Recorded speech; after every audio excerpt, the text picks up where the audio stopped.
এই মুহূর্তে ভারত পাকিস্তান যদি যুদ্ধ হয় তাহলে বৈশ্বিক নেতাদের অবস্থান কার পক্ষে কে থাকবে? বিভিন্ন গণমাধ্যমের সূত্রগুলো বলছে ভারতের সরকার প্রায় 12টি প্রধান শক্তিশালী দেশের যারা নেতারা আছেন তাদের সাথে কথাবার্তা বলেছেন। অপরদিকে ইসরায়েল প্রকাশ্যে ঘোষণা করেছে যদি ভারত পাকিস্তান যুদ্ধ হয় তাহলে ইসরায়েল ভারতকে সমর্থন করবে সব দিক থেকে।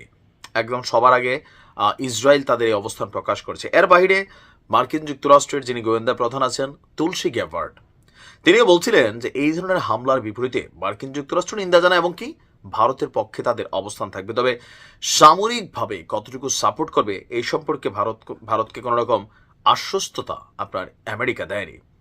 এর মাঝখানে আমরা দেখলাম যে গেল 5 দিনে ভারত ফ্রান্স থেকে রাফাল যে যুদ্ধ বিমান মানে অত্যাধুনিক প্রযুক্তির সেই যুদ্ধ বিমানগুলো ক্রয় করেছে 26টা, প্রায় 63,000 কোটি টাকার বিমান কিনেছে। এছাড়াও আরো বিভিন্ন যন্ত্রতন্ত্র নিজেদের সামরিক জিনিসগুলোকেও তারা ঝালাই করে নিচ্ছে। তো পাকিস্তানের অবস্থা কি হবে? অর্থনীতিতে বিভিন্নভাবে সূচকে মাইনাসে থাকা এবং কি ঝুঁকতে থাকা অর্থনীতিতে পাকিস্তান কি এত বড় যুদ্ধের ব্যয়ভার বহন করতে পারবে? এই যখন পাকিস্তানের টেনশন, তবে ঝুঁকবে না ইস্যুতে যখন আছে, তখন প্রিয় বন্ধু চীন। 1971 কিন্তু পাকিস্তানের পক্ষে চীন ছিল। সেই চীনের এক ধরনের কূটনৈতিক অবস্থানের পাশাপাশি এবার বের হলো আরেক তথ্য। চলমান পরিস্থিতিতে পাকিস্তানের হাতকে শক্তিশালী করতে ক্ষেপণাস্ত্র সরবরাহ করছে বেইজিং ইতিমধ্যেই। চীন থেকে অত্যাধুনিক PL-15 আকাশ থেকে আকাশ মানে এয়ার টু এয়ার যে ক্ষেপণাস্ত্রগুলো আছে সেগুলো অলরেডি হাতে পেয়েছে পাকিস্তানের বিমান বাহিনী।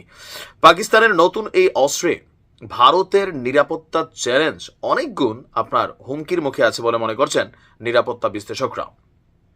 ভারতীয় সংবাদ মাধ্যমগুলো দাবি করছে যে সম্প্রতি গেল 2-3 দিনের মধ্যে পাকিস্তানের হাতে অত্যাধুনিক PL-15 এই ক্ষেপণাস্ত্রগুলো তুলে দিয়েছে চীন। যে 27 এপ্রিল পাকিস্তানের বিমান বাহিনীর সামাজিক যোগাযোগ মাধ্যমে 3টি JF-17 যুদ্ধ বিমানের ছবি প্রকাশ করেছে, যা চীনা PL-15 যে ক্ষেপণাস্ত্র আছে সেটা দ্বারা সজ্জিত। এই যুদ্ধ বিমানগুলোর ছবি প্রকাশের মাধ্যমে পাকিস্তান পরোক্ষভাবে ভারতের প্রতি এক ধরনের শক্তি প্রদর্শন করছে বলে মনে করছে বিশেষজ্ঞরা। এখন এই JF-17 যেই বিমানগুলো আছে যুদ্ধ বিমানগুলো, এগুলোর ডিজাইন এবং উৎপাদন হয়েছে চীন পাকিস্তান যৌথ উদ্যোগে। এই জেটগুলো এখন পাকিস্তান বিমান বাহিনীর অন্যতম শক্তি হিসাবে কাউন্ট হচ্ছে। নতুন এই PL-15 ক্ষেপণাস্ত্রগুলো যুক্ত হওয়ার ফলে আকাশ যুদ্ধে এই বিমানগুলোর সক্ষমতা অনেক গুণ বেড়ে গেছে। চীনের সরকারি সংস্থা aviation industry corporation of China তারা PL-15 ক্ষেপণাস্ত্রটি রাডার নিয়ন্ত্রিত একটা সিস্টেমে তৈরি করেছে, যা প্রায় 200-300 কিলোমিটারের দূরত্বে থাকা শত্রুদের যে কোনো বিমানকে লক্ষ্য করে টার্গেট করে উড়ে যায় এবং এটাকে ধ্বংস করে দিতেও সক্ষম হয়। এর গতি শব্দের গতির চেয়েও 5 গুণ বেশি বলে ধারণা করা হয়। চলতি দশকে চীনা বিমান বাহিনী এই ক্ষেপণাস্ত্রটির ব্যবহার শুরু করে এবং 2023 সালের জুহাই এয়ার শোতে এটার উন্নত সংস্করণ ভাসযোগ্য পাখা সহ সংস্করণ প্রদর্শন করে।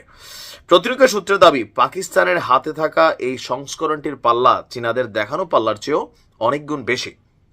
ভারতের বিমান সেনার অন্যতম শক্তিশালী যুদ্ধ বিমান রাফাল ফাইটার জেট, যেটা আমি বলছিলাম যে ফ্রান্স থেকে আরো কয়েকটা কিনে আনছে, যার সঙ্গে যুক্ত রয়েছে ইউরোপীয় মেটিওর ক্ষেপণাস্ত্র বিয়ন্ড ভিজুয়াল রেঞ্জ, যুদ্ধক্ষেত্রে অন্যতম পরিচিত। বিশেষজ্ঞদের মতে PL-15 ক্ষেপণাস্ত্রটিকে প্রায়ই মেটিওরের প্রতিযোগী বলে বিবেচনা করা হয়। সামরিক কর্মকর্তাদের মতে এই উন্নত ক্ষেপণাস্ত্র পাকিস্তানের হাতে তুলে দেওয়ার ঘটনা প্রমাণ করে যে চীন সংঘাতময় পরিস্থিতিকে ব্যবহার করে কৌশলগতভাবে ইসলামাবাদকে সহযোগিতা করছে। নিরাপত্তা বিশ্লেষক এবং যুদ্ধের সম্পর্কে যারা বিশ্লেষণ করেন তাদের বক্তব্য পাকিস্তান আকাশ যুদ্ধে ভারতকে চ্যালেঞ্জ করার সক্ষমতা রয়েছে। এই পরিস্থিতিতে ভারত নিজস্ব আকাশ প্রতিরক্ষা ব্যবস্থা আরো জোরদার করছে এবং পশ্চিমা মিত্রদের সাথেও কমিউনিকেট করছে কিভাবে চীনাদের এই PL-15 থেকে নিজেদের যুদ্ধ বিমানগুলোকে রক্ষা করা যায়। এটা ধরেন ভূমিতে মারা টারার জন্য না, যুদ্ধ বিমান খাওয়ার জন্য হচ্ছে PL-15। তো পাকিস্তানের কৌশলটা হচ্ছে যেটা মনে হচ্ছে যে বিমান কেনার থেকে আমরা ক্ষেপণাস্ত্র কিনি যেটা দিয়ে আস্তে আস্তে বিমান উড়াই দিব।